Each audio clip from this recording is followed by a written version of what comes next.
অন্তর্বর্তীকালীন সরকার শেখ হাসিনার style follow করছে নুসরাত ফারিয়ার ইস্যুতে হাসনাত আব্দুল্লাহ এমনটাই মনে করছেন। চারিদিকে যখন নুসরাত ফারিয়াকে কারাগারে পাঠানো নিয়ে গ্রেপ্তার নিয়ে সমালোচনার জোয়ার বইছে, সেই সময় হাসনাত আব্দুল্লাহ ফেসবুকে একটি বিস্ফোরকমূলক স্ট্যাটাস দেন, যেখানে তিনি বলেন সরাসরি হত্যাকাণ্ডে জড়িত যারা ছিল দেশ থেকে নিরাপদে বেরিয়ে যাওয়ার সুযোগ দেওয়া হয়, তাদের রাষ্ট্রীয় তত্ত্বাবধানে বাসায় গিয়ে পাসপোর্টও করে দেওয়া হয়। এবং সেই সঙ্গে হাসনাত আব্দুল্লাহ অন্তর্বর্তীকালীন সরকারকে প্রশ্ন ছুড়েন, ইন্টারিম 626 জনের লিস্ট কোথায়? 626 জনকে নিরাপদে বের করে দিয়ে এখন নুসরাত ফারিয়াকে এই মামলায় গ্রেপ্তার করে বোঝাতে চাচ্ছেন আপনারা খুব বিচার করছেন। এগুলো বিচার নয়, এগুলো শেখ হাসিনা স্টাইলে মনোযোগ ডাইভার্সন। এদিকে আবার স্বরাষ্ট্র উপদেষ্টা তিনি যে কথা বলেছেন, সেই কথার প্রেক্ষিতে এখন মনে হচ্ছে উপদেষ্টাদের মধ্যেও নুসরাত ফারিয়াকে নিয়ে মতের বিরোধ চলছে। আমরা জানি সাংস্কৃতিক উপদেষ্টা ফারুকী জানিয়েছিলেন ফেসবুক স্ট্যাটাসের মাধ্যমে যে নুসরাত ফারিয়াকে গ্রেপ্তারের বিষয়টি পুরোপুরি বিব্রতকর।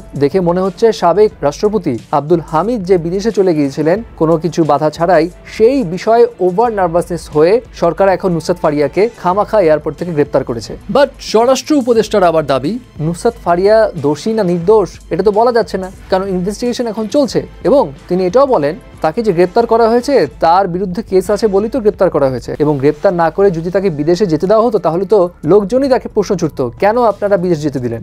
সো স্বরাষ্ট্র উপদেষ্টার কাছে মনে হচ্ছে জিনিসটা ঠিক আছে।